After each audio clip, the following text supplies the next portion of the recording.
Olá, agora boa noite, né? Falei que eu voltava, né? Para vocês não se acostumarem com a minha cara, mas eu juro que é a última.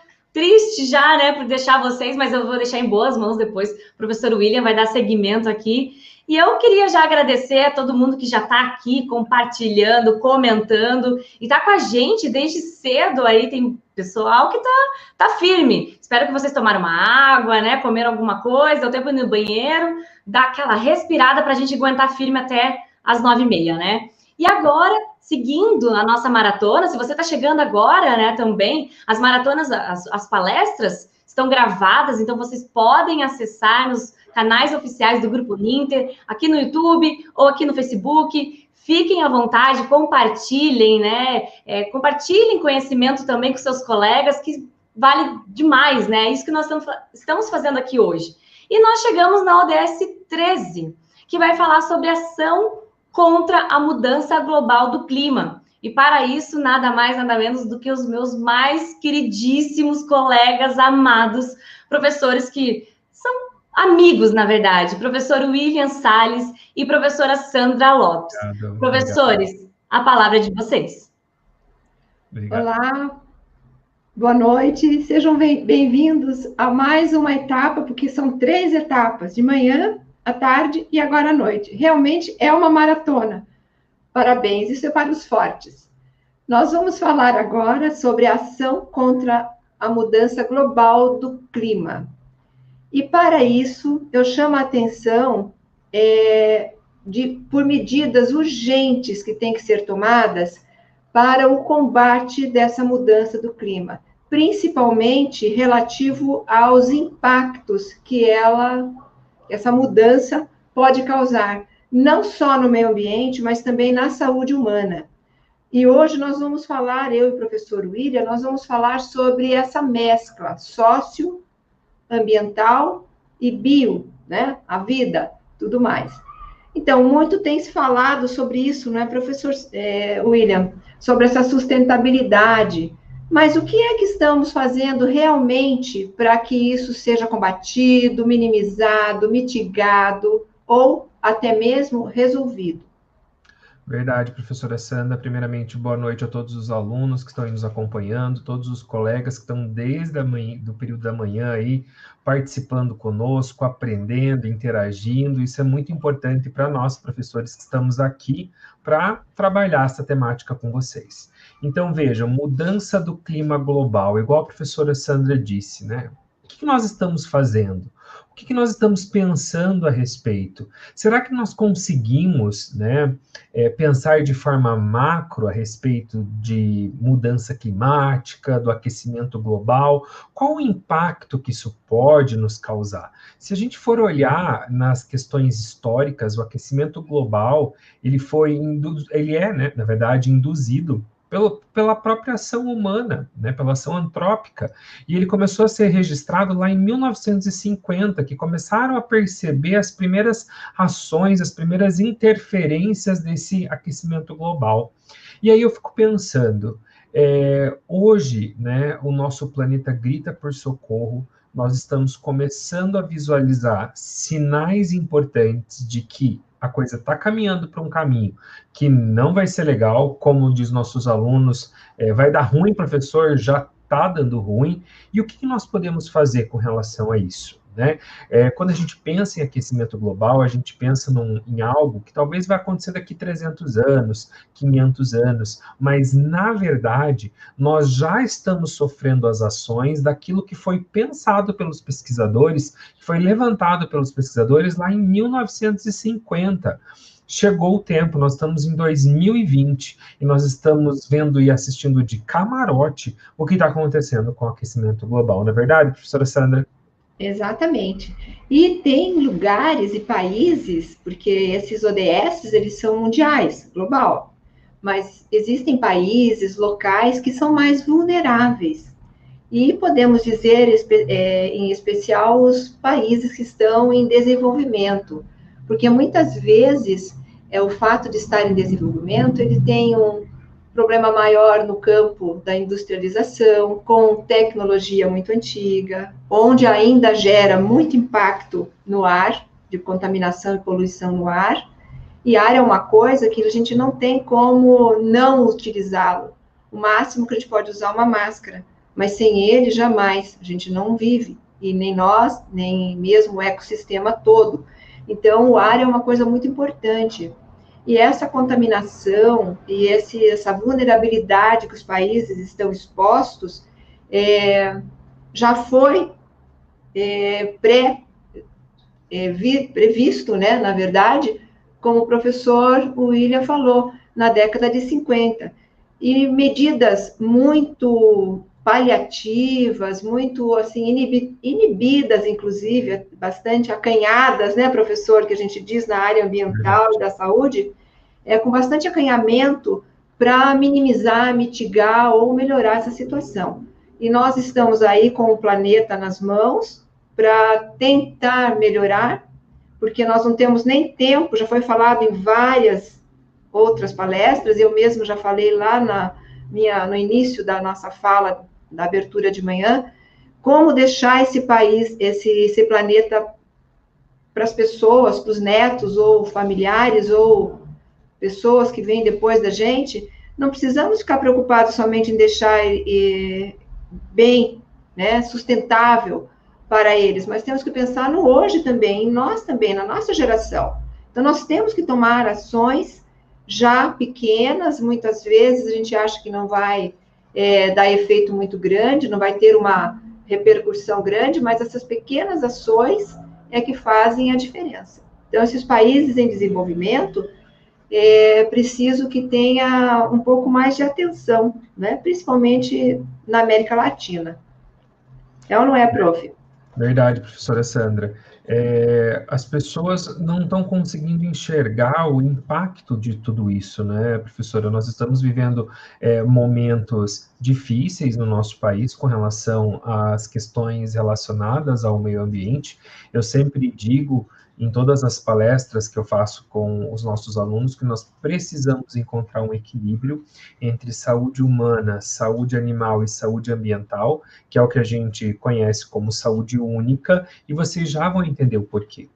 Pensem comigo, qual é a influência, né, desse aquecimento global em todos os nossos ecossistemas? Vocês já pararam para pensar?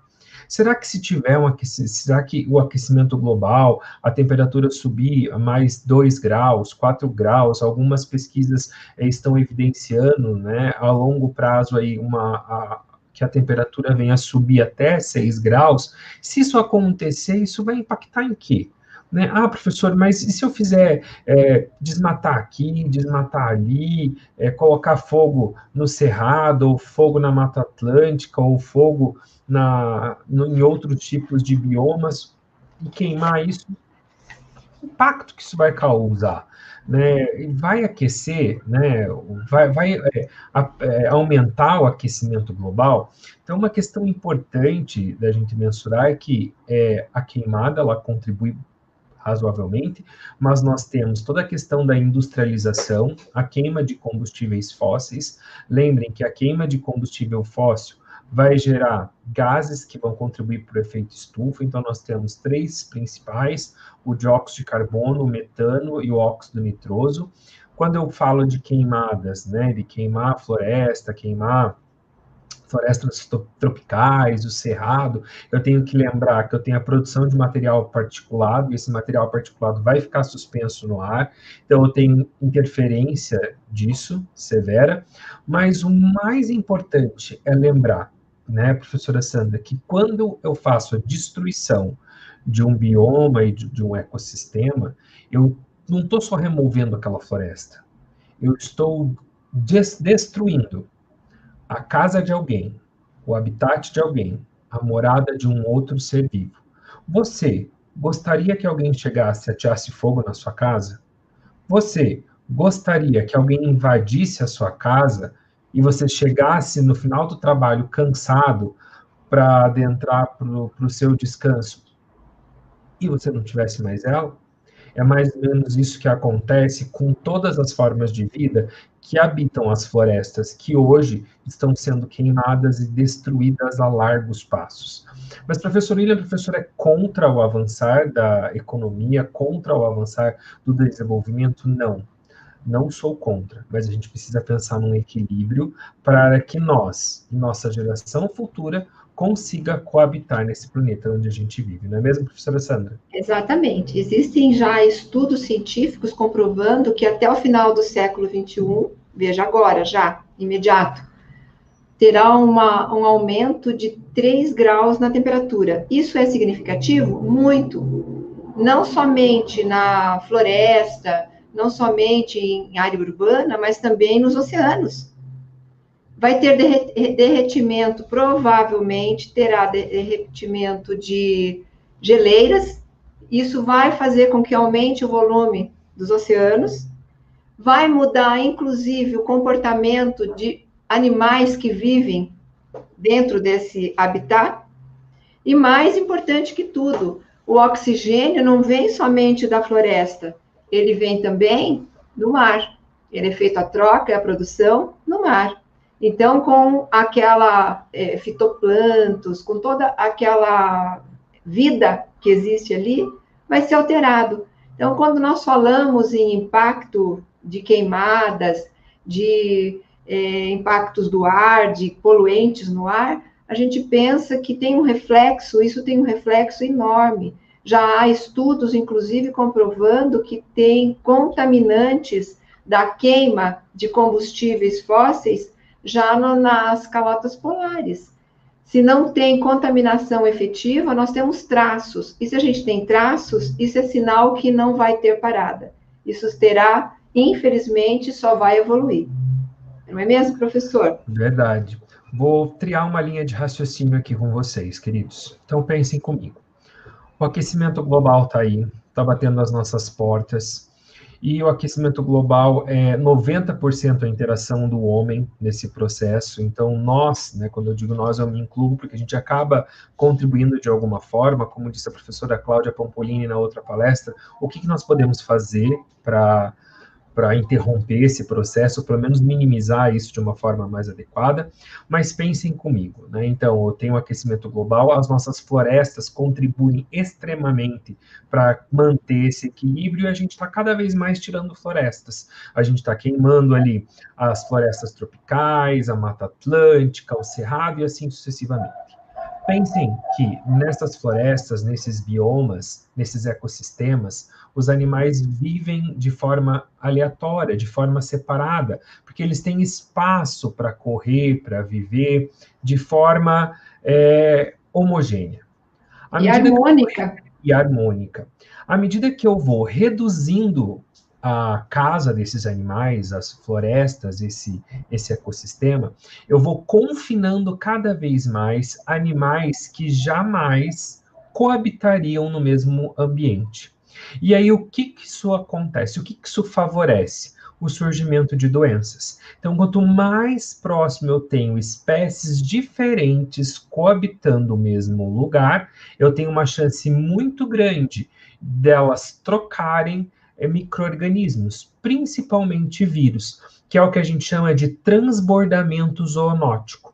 Quando que ocorre o transbordamento zoonótico? Quando eu confino espécies diferentes que, num ambiente natural, jamais coabitariam juntas, e aí eu começo a fazer troca de micro-organismo entre elas, um transbordamento zoonótico. Então, conforme vai ocorrendo as queimadas, conforme vai ocorrendo a destruição do ambiente, eu vou reduzindo cada vez mais o local onde essas espécies diferentes teriam para habitar. E isso faz o quê, professorino? O que pode acontecer? Pensem que nós temos o que a gente chama de doenças infecciosas zoonóticas. Vou citar alguns exemplos aqui para vocês. Dengue, malária, leishmaniose, febre amarela, filariose, doença de Lyme, são todas doenças de cunho zoonótico. Ou seja, por que elas estão aparecendo? Por que a gente tem essa temática de doenças emergentes e reemergentes? Ah, professorina, mas o que isso tem a ver com aquecimento global? Tudo, porque está em equilíbrio. Se eu tenho em equilíbrio homem, animal e meio ambiente, tudo certo.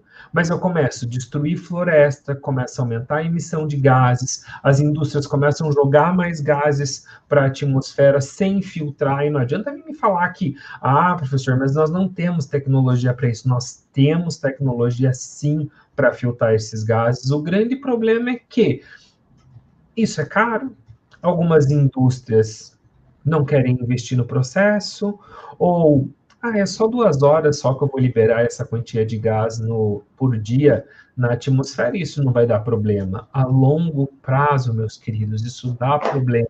Vejam, o aquecimento global começou a ser levantado lá em 1950. Em 1980, nós tivemos os primeiros sinais de impacto em nosso ecossistema. Em 1990, nós começamos a ter os primeiros modelos preditivos, dizendo para a gente, olha, lá em 2020 pode ser que dê ruim, lá em 2030 pode ser que dê ruim. Em 1990, nós começamos com os primeiros relatórios dizendo, olha, mudanças climáticas e doenças relacionadas à saúde estão interligadas. Prestem atenção no que vocês estão fazendo, como que nós estamos vivendo, de que forma isso vai impactar na nossa saúde. E aí vem 2020 com uma doença de cunho zoonótico escancarando na nossa cara o que vocês estão fazendo com o planeta, o que nós estamos fazendo com o planeta. Essa temática das ODS vem para, literalmente, nos gerar uma inquietude. O que eu posso contribuir? O que eu posso mudar nas minhas atitudes diárias dentro da minha casa, que eu posso contribuir para que isso não venha a acontecer, para que eu possa tornar o nosso planeta um planeta melhor, um mundo melhor para se viver. Não é mesmo, professora Sandra? Exatamente. E vou chegar na casa de cada um de nós. A geração do resíduo e a colocação ou a destinação final dele incorreta também auxilia sensivelmente para a poluição do ar e essas doenças que estão citadas, foram citadas, que estão aparecendo, que até então estavam dormentes, estavam praticamente desaparecidas, mas com essa agressão toda, com todo esse impacto na água, no solo, porque a gente não pode esquecer da terra, não pode esquecer do solo, que isso tem uma influência enorme, e também no ar, esses impactos que esses ambientes estão sofrendo, estão tendo, tem reflexo na nossa vida. Comemos com um pouco mais de impurezas os alimentos, temos uma água que, como nós falamos lá no início da nossa maratona hoje, a potabilidade pode que não esteja a contento, ou a água não está apta para ser distribuída para a população dentro dos parâmetros necessários e mínimos para a saúde da sociedade, e o ar, agora, especialmente, essa preocupação. Mas a grande preocupação desta mudança climática é justamente isso. O que ela vai gerar sobre os seres vivos, independente da classe e categoria. Que vai ter impacto, com certeza vai e está tendo. Porque grande parte dessas indústrias, como o professor falou, não tem esse cuidado na hora de eliminar os gases, os particulados, os contaminantes. Existem meios para minimizar? Existem, desde lavagem de gases, filtragem, osmose, existe tantos tipos e maneiras de se minimizar isso, de jogar no ar esta contaminação, porque tem a produção, tem a emissão, mas essa emissão tem que ser eliminada em algum momento.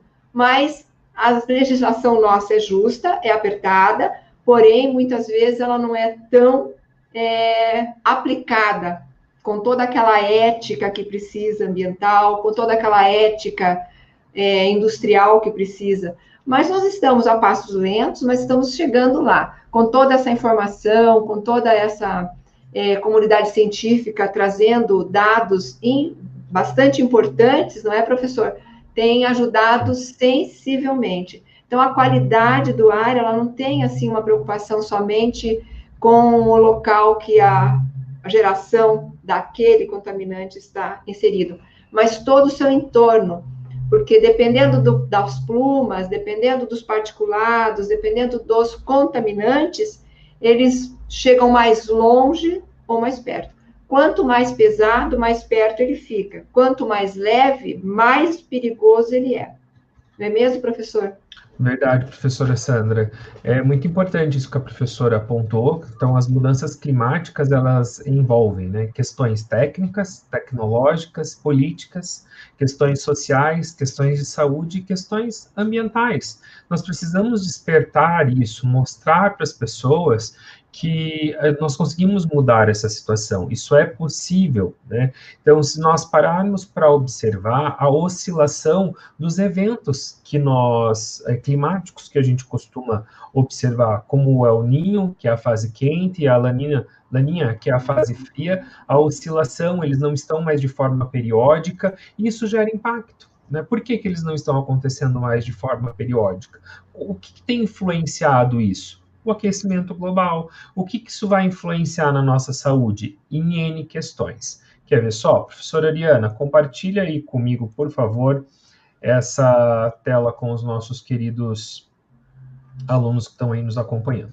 Eu vou ampliar aqui para ficar mais fácil. Vejam, nós temos aqui ó, a emissão de gases do efeito estufa, e aqui embaixo ó, os processos naturais que também podem contribuir para o efeito estufa. Então, nós temos aqui o Sol, a capacidade que os vulcões têm de lançar gases tóxicos na atmosfera, a órbita, enfim. Ambos, a emissão de gases de efeito estufa e os processos naturais, eles vão contribuir para a mudança climática, tanto da temperatura, de precipitação, umidade e vento. Essas mudanças vão influenciar em 4 fatores importantes. Eventos externos, então nós começamos a ter ondas de calor, inundações, secas, ciclones, queimadas, tudo isso que nós temos vivenciado nos nossos dias.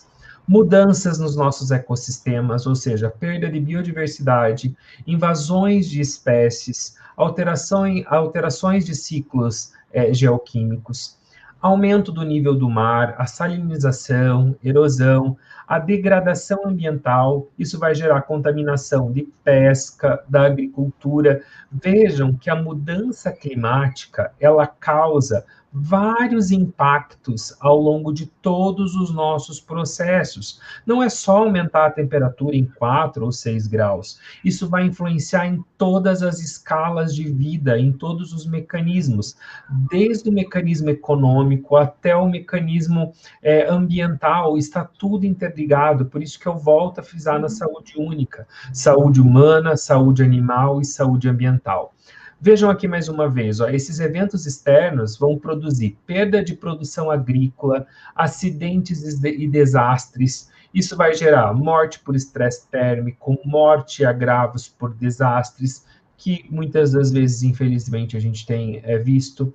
A contaminação da água e alimentos por micro-organismos emergentes, bactérias resistentes à maior parte dos antimicrobianos, vírus novos. Então, aumento da incidência de doença de vinculação hídrica, emergência de doenças infecciosas, que é o que nós estamos vivenciando, mudança da distribuição de vetores hospedeiro e patógeno, que foi aquilo que eu disse para vocês com relação ao transbordamento zoonótico. Então, a gente tem um espalhamento de doenças de transmissão por vetores, justamente porque eu coloco espécies diferentes coabitando o mesmo ambiente, de confinamento ali por um longo período de tempo, então provoca um transbordamento, insegurança alimentar, desabrigados e refugiados, e aí eu vou ter ali como resultado fome, desnutrição, doenças associadas, doenças mentais. Essas doenças associadas, nós temos a relação aí das doenças crônicas não transmissíveis, então diabetes, hipertensão, obesidade, doenças respiratórias, porque nós precisamos lembrar que todo esse efeito estufa, toda a precipitação de material particulado no ar, esses gases tóxicos, seres humanos e outras espécies de animais vão respirar, isso vai causar problema grave respiratório ao longo do tempo, pode gerar aí até uma DPOC, doença pulmonar obstrutiva crônica. Então, vejam, William, mas o que então que é a mudança do clima, uma mudança climática, pode interferir na saúde humana. Vejam através desse esquema aqui que esses pesquisadores fizeram. E o que é mais curioso, professor William, esses pesquisadores, esse artigo que o professor trouxe aí para nós, foi publicado agora. Não, ele foi publicado em 2009. Então, lá em 2009, o Barcelos e colaboradores escreveram esse artigo, Mudanças Climáticas e Ambientais e as Doenças Infecciosas, Cenários e Incertezas para o Brasil, e fizeram esse mapa mental aí, mostrando para a gente o que poderia acontecer. E quase que 90% das coisas que eu mostrei para vocês, realmente nós estamos vivenciando nos dias atuais. Não é mesmo, professora Sandra? Com certeza. Infelizmente, já está se arrastando por décadas. E ainda eu tenho esperança. Eu sou da área do meio ambiente há mais de 20 anos e fui da área da saúde também por muitos anos. Então, eu tenho esperança de que as coisas se encaixem devagar, mas elas andam, né? Vão andar para melhor. Mas eu também tenho um pouquinho de receio que demore um pouco e que tenha um comprometimento muito grande da população. Oriana, quando você aparece, é por quê? Já está acabando, né? Está acabando. A gente sem Olha, eu vou dizer aqui, que o pessoal já não gosta muito mais de mim aqui, esses professores. Chegou a Oriana, está acabando o papo. Mas, gente, o pessoal participou tanto aqui, gerou uma discussãozinha aqui no final muito legal. O Hernani veio trazer um questionamento, né? Porque a Tatiane falou, né? Descartar o lixo corretamente, no lugar certo. E o Hernani fez uma pergunta, professores, para a gente finalizar. Ele falou assim: a sociedade está suficientemente organizada para formar grupos de pressão sobre as empresas, né? Nessa questão também do consumo, do descarte inteligente, né? Então, porque cadê o Vitor? Ele falou assim: é verdade, Nani, muitas vezes separamos e descartamos corretamente o lixo e na coleta misturam tudo. Já vi acontecer. Então, como é que a gente pode pensar nisso tudo, né? Como sociedade, não deixando de fazer a nossa parte, independente de, sabe, se vão, né, misturar tudo, mas como é que a gente pode pensar nessa questão, pressionar as empresas por aí? Então, eu acho o seguinte, pela experiência que eu tenho da sociedade na área de gestão de resíduos sólidos urbanos e de saúde, a sociedade está se mobilizando, nunca estará pronta 100%, mas ela está se mobilizando, está ganhando força.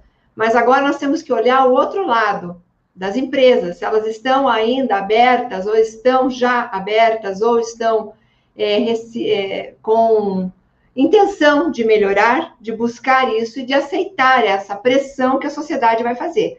Porque essa pressão vai custar redução na produção, vai resultar em investimento, que é custo, mas também vai trazer de contraponto para essas empresas que assumirem esse compromisso um lugar melhor dentro do mercado, porque como já foi falado em várias outras palestras, o espaço da sustentabilidade no mercado está aí, não tem como as empresas fugirem, e não é lei a sustentabilidade, mas é uma lei de mercado, quem não estiver dentro estará cortado. Então, existem os dois lados, fortalecimento da sociedade e a resposta que a empresa pode vir a dar. Mas não desistam. Fiquem atentos e vamos cobrando. É isso mesmo. Ainda me perguntaram aqui numa ODS, que era do trabalho decente, e falava assim: se eu não comprar empresas, né, que exploram, tem exploração infantil, trabalho escravo, eu estou contribuindo com a ODS? Gente, muito! Então procure as empresas também, né, que trabalham com essa questão sustentável. É nosso dever, a gente não pode só deixar isso na mão, uma questão pública, federal e constitucional. A gente tem que fazer a nossa parte, a gente precisa separar, a gente precisa ter esse engajamento também. E é isso que nós tentamos propor aqui para vocês hoje essas reflexões, que você não sai. O pessoal que está me acompanhando desde o início já sabe que eu trouxe a fala do professor Berté como mantra para minha vida. Você não me saia dessa maratona como você entrou. Tenho certeza que vocês vão sair muito melhores e pensando, né? E levando esses questionamentos para a comunidade de vocês, local de vocês, o pessoal aqui do Pará participando, o pessoal de Goiânia, tem gente do Brasil inteiro, eu tenho falado até que do país, do mundo, né? Porque a gente tem polos nos Estados Unidos.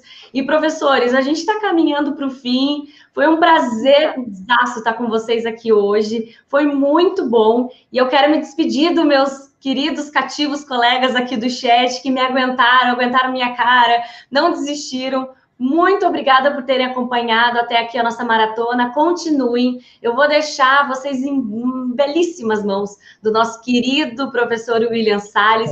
Ele vai acompanhar vocês aí até a última ODS. Fiquem aqui com a gente. Venham transformar o nosso mundo com a gente, com a pós-graduação da Uninter. E eu volto para o encerramento, hein? Pessoal, uma boa noite para vocês e até. Boa noite, obrigada. Boa noite, até